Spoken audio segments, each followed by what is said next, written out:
outros will play first.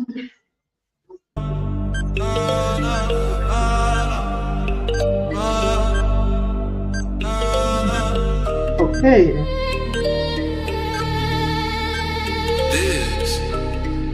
Yes, Mr. Murphy. Welcome to Yella Hala. Our new king.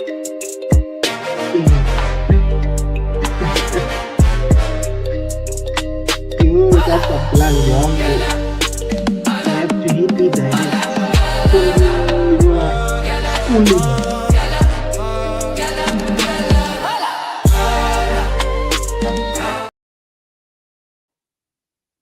Right. So, like I was saying, how's the weekend?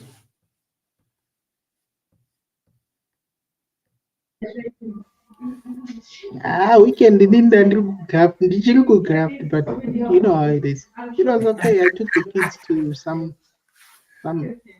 place to play. Yeah, you know how it is. Out here, we still wear jackets in the house because we're trying to sell you save money. Hey, maybe when the cat of a juice, it's cold. I'll tell you a story. My parents once told me one story that they had visitors one day when they were still young, a young couple, and there were so many visitors. Then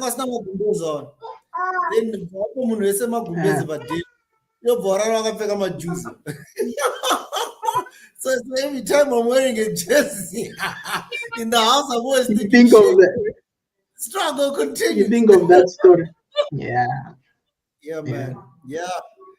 Oh man, it's been a while. Man, look, I have to reply some of your WhatsApp messages, but yeah, obviously I'm an old guy, man. I'm running behind, but I like your passion. Let's do this. Yeah, but at least you're keeping me on check. You're keeping me in line and schooling me, and I think it's a good way of. This is better than having one of those things. What do they call them, Kumusha? It's better than having a small house.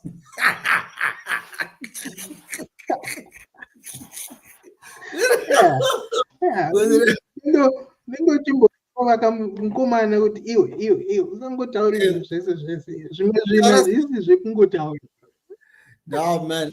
You know, the thing is with me, man, I think, we're the same person, but coming from different generations. But I think the difference is that I'm in a position of enlightenment. Like where we struggle is like I've come to realize that certain things are sort of set in stone, which you don't agree, which you obviously believe that things should be a certain way. But I think I always say this to people.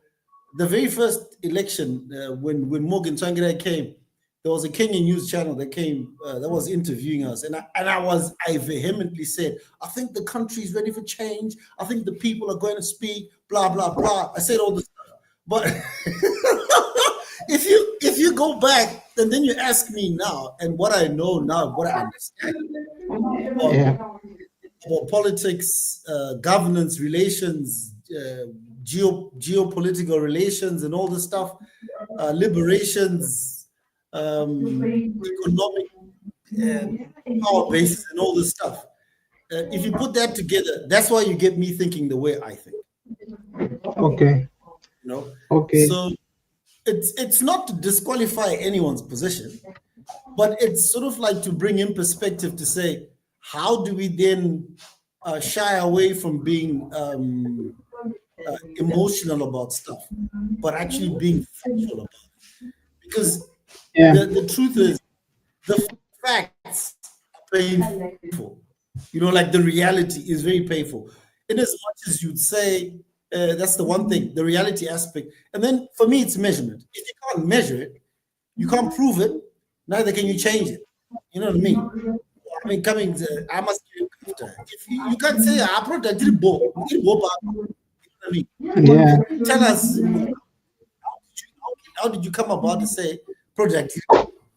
And how do you know did both?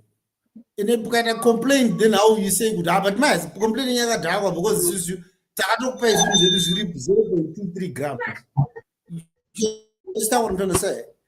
So this I think this is where our conflict area is. It is a lot of people would then assume I favor one side. I mean, you know me, man. I've said BS the opposition. There, people that live in my country here actually think I vote for the ruling party. Never have. You know,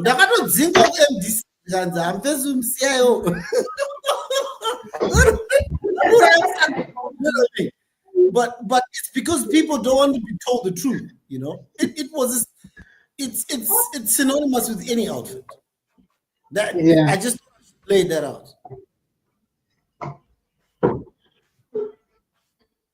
Yeah, Inina, I understand everything that you tell me, but you know, like it's the simple fact you could see. I mean, come on, this has been happening for too long. You know, at some point, it has to change. Like something has to be.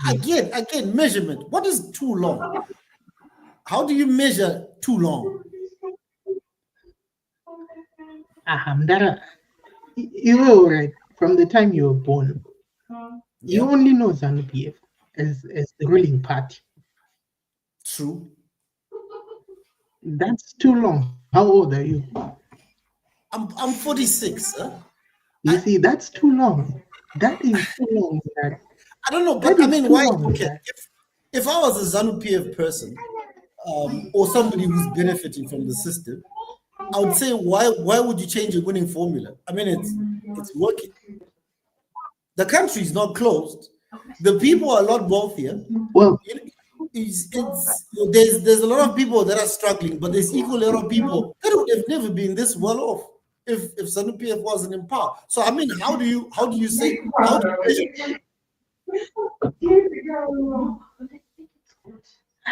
because okay, maybe I'm looking at the aspect here poverty instead of looking at the aspect here how many people are actually living a better or a good life from what they had before, if they had anything at all before.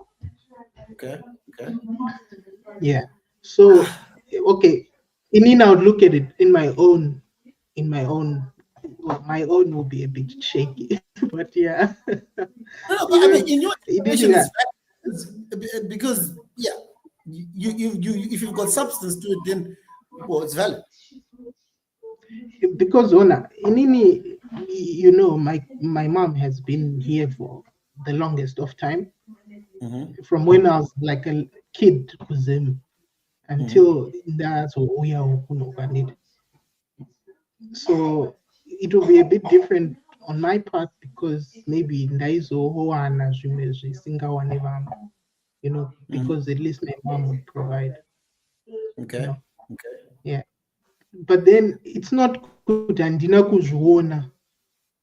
understand? Like I could actually feel it and see it because maybe like say when I'm at school, right?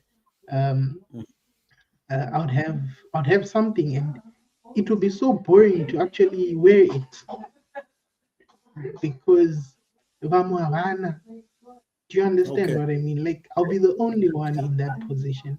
Saka maybe like I'm trying to show off or something like that. That was always the rhetoric around me, and I didn't like it. Do you understand? Yeah. I think it's a valid position. Poverty is a tricky thing. I come from a well-to-do background. I would like to argue. I was pretty much born on the other side of Samora Machel. I grew up there, but my parents were not lavish people. Yeah. So this is how you determine poverty. Other parents would invest in their children's comfort, even in boarding school. So that I didn't have.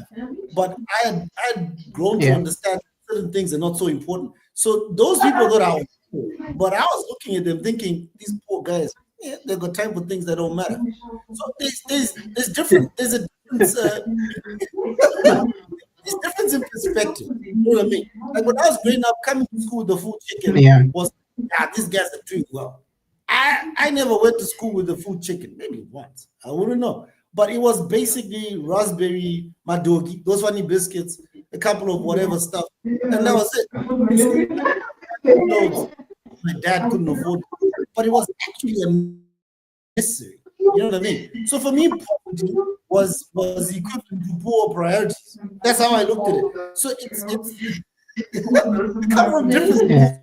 But I just want to agree with you that we have a poverty crisis in Zimbabwe, because a lot of people that are unaware of what they actually required for you to have a stable and sensible matter of to life, so to speak, don't know they're poor. This is the part that I'm always telling you. Yeah. The people you're concerned about do not realize that they don't know it. It's one thing to try and fight for people that know, and another to fight for people that are completely unaware.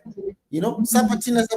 It's a brilliant example where this has got no idea. You know what I mean? He's oblivious to the fact that he is in cut.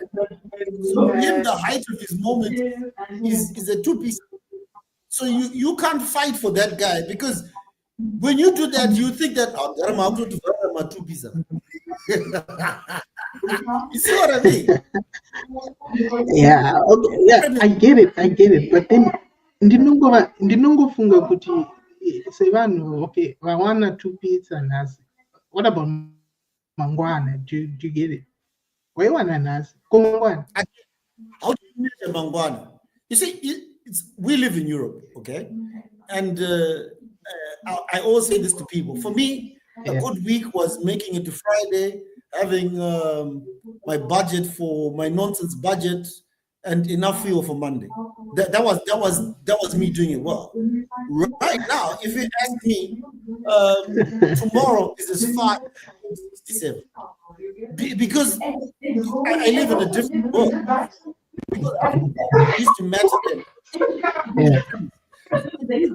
People in Zimbabwe right now, the further you get from the epicenter, the city center, let's say Harare, or from the parliament, the shorter to go. You know what I mean?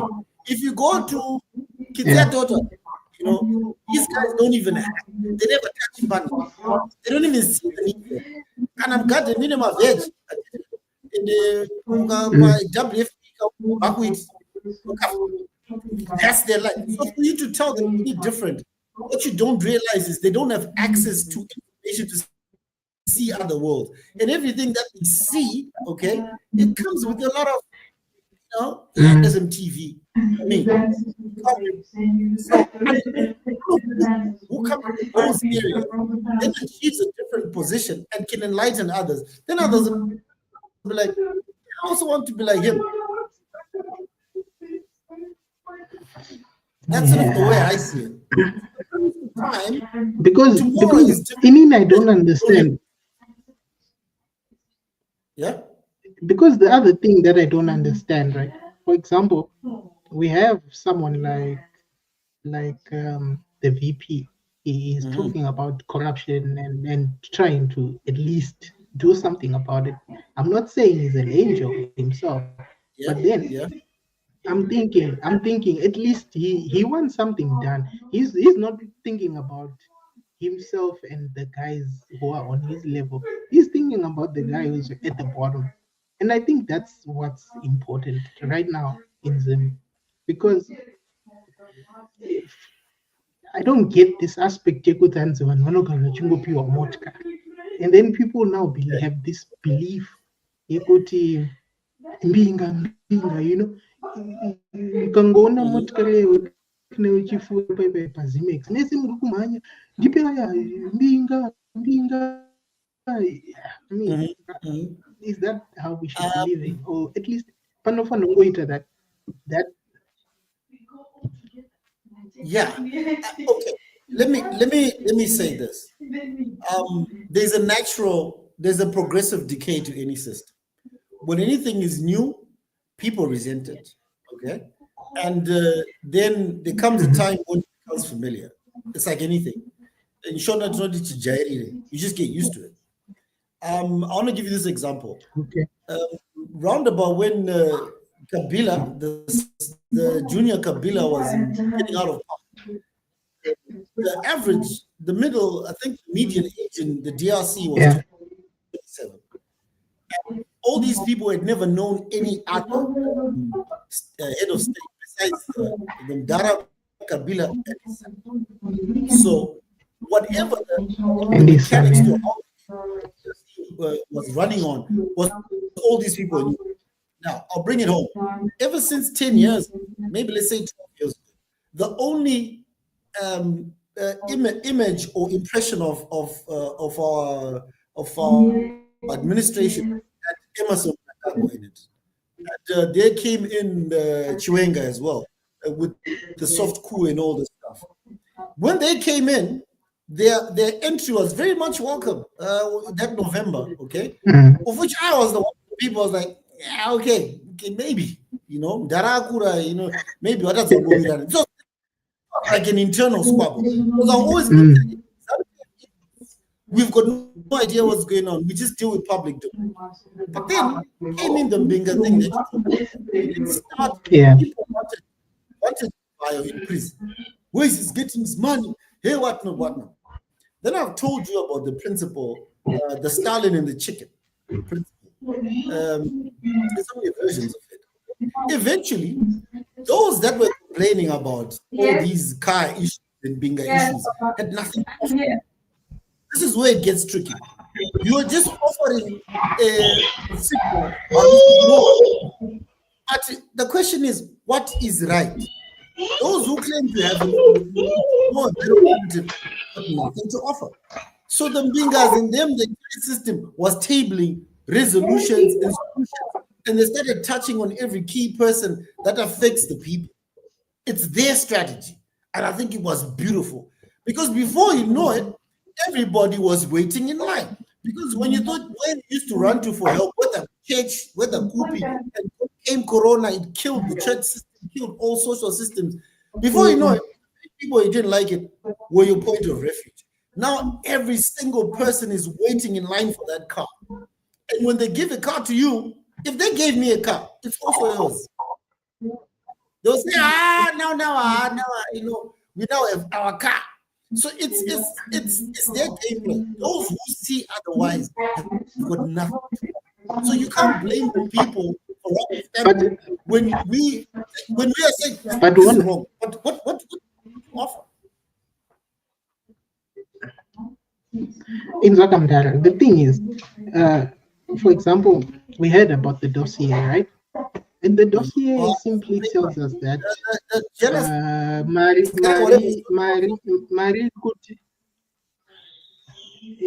kutenga motikari haisi munhu ndezana. Do you understand this?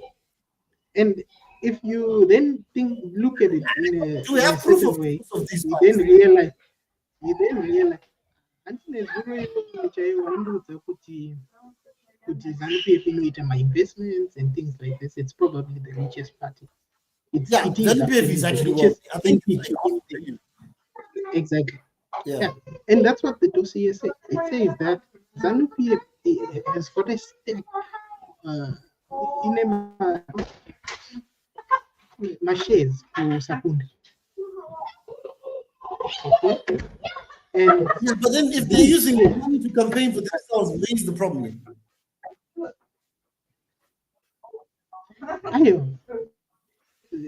That's not what happened. That's where the point. That's not what happened. Okay. It's like Tabire is using that money as his own money to campaign in ZANU-PF. Yet it is ZANU-PF. It is ZANU-PF's money. So when he buys those cars for ZANU-PF, okay, so it's I gather you're saying acting. Okay, so I gather your meaning is to say okay. I wouldn't know, but I'll give you some more stats. I wouldn't know, but guess what you're saying is that ZANU-PF cadres are saying that we are not involved with regards to the consumption of this money for the campaign. It's only benefiting a select few.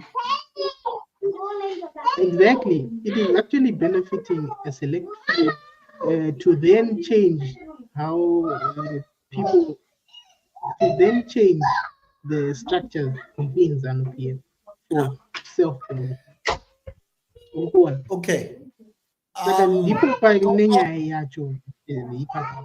Because Marie is ZANU-PF, it would just do work here ZANU-PF. Everyone would benefit from ZANU-PF. My man, I wouldn't. You know, it's a tricky point. It's a very tricky point. Before, when Mnangagwa came, I want to give you stats. These are public domain stats, just coming off the top of my head. When Mnangagwa came in to be Reserve Bank governor, there was a ranking that came out of who the wealthiest people or wealthiest black business people were in Zimbabwe. Mnangagwa was number 10.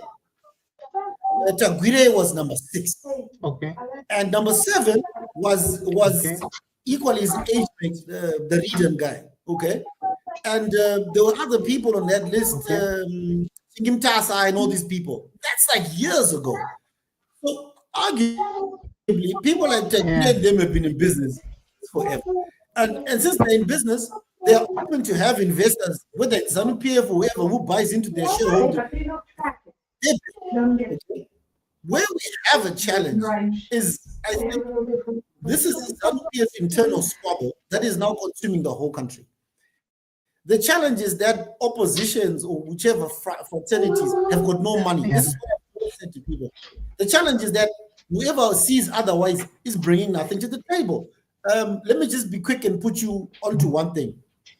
I've always said this about the opposition. I don't know why they call them the other guys, the other side, the left side. I've always said this.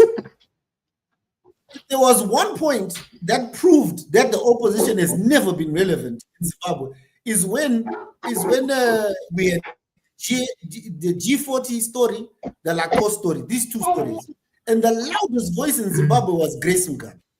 The MDC was there. Morgan Tsvangirai was on his deathbed. The opposition was not organized. You try to come in and partner with Morgan Tsvangirai. That's the only time ZANU-PF was actually weak where any other force could have come in. But the difference was the other forces or people that were interested had no resources. It always comes down to the Anemarin Guru. You see what I mean? So it's now come to a point where ZANU-PF did organize themselves, and the objective in a political party is opportunity. We see the same thing with Trump. Okay? So they want to stay in power. If one faction in ZANU-PF then says we're going to rearrange this and do this and put money, all they're looking at ZANU-PF should just be elastic. So the people of Zimbabwe cannot be involved in ZANU-PF issues to say, no, this, because the influence is coming from there. And we've got no other muscle because we don't have money.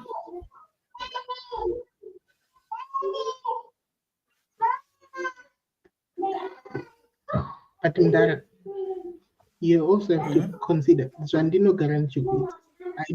I know you always say this doesn't work, but Mnangagwa,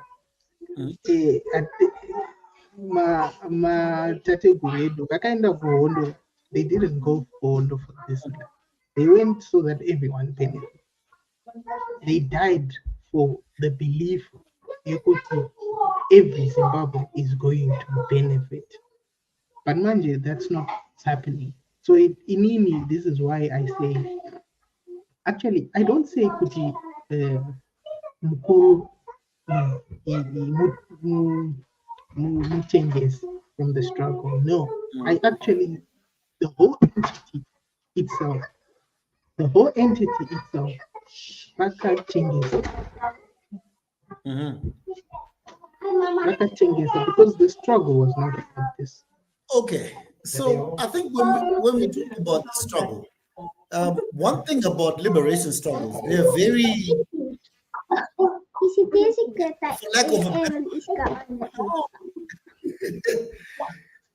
for lack of a better word,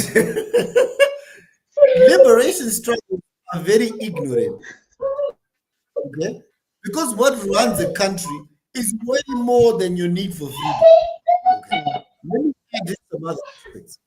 When we became independent, Mugabe talked about reconciliation. What he was actually talking about was a human resource problem. He wasn't talking about loving people that were oppressing us. He was realizing that, we're getting into this thing, but there's no one to work it. So when you have HR issues, there are the issues that have to do with our country. When we were in the liberation struggle, we had partners that helped us. Okay, the Russians are part of them. I think the Chinese also, and all sorts of people. Okay, these relationships are still there because I can prove it. When ED came into office, he went to the Kremlin. We all know this, and the British government gave the new republic money. I think it was 200 million. It can't be 200. I don't know. It was 200 something for revamp and whatever new administration. All these are interested parties, and we won our, according to me, I think I'm correct. We won our independence from the Rhodesians, not from the British. The Rhodesians had done a UDI thing, whatever. So there's a lot of technicalities that created relations that will influence how a country runs. So the moment you then get into government, can I organize a batch around you? And it because you have a 10 pack or a man, because organizing a batch around you. And it's pretty a German to go to Chihuahua.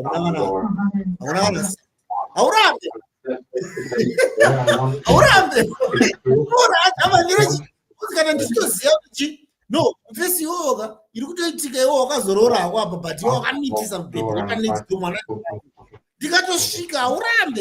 understand what I'm saying? These are some of the things. Can I was 5 a day? What's going on, Madam? These are sort of like the same dynamics that come in the country. So when all these madaras, you know, when you talk politics, you talk about power bases. Who's your power base? And if you understand where these guys are coming from, and I'll even go on to say, why do we even ask for accountability for ET and them? They're even being nice. We didn't put them in office. They came into office, and nobody can say we put them there. And they're even nice enough to say, let's have elections. They would just not have them. You get my point? Because they have the muscle, and in as much as you can V11 or whatever you want, I'm not cash. So you can't counter. Yeah. You get it? All right, Dara, time me do your 30 minutes. Moving, time moves so fast. Very bold. But otherwise, let's not be misguided. This is good. Thank you.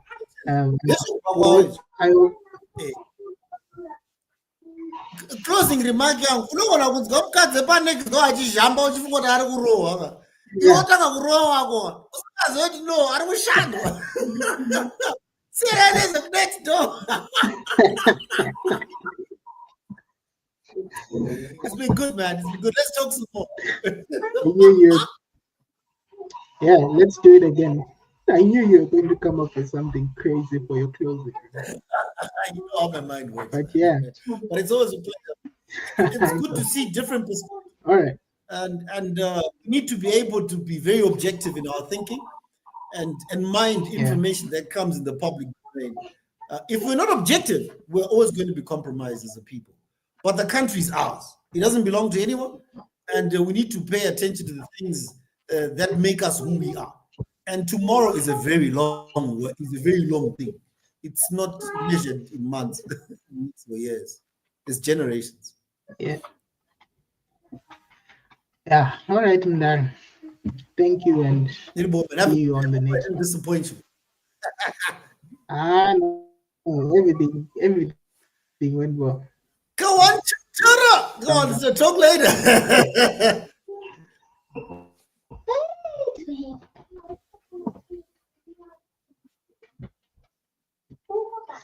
Sure. Yeah.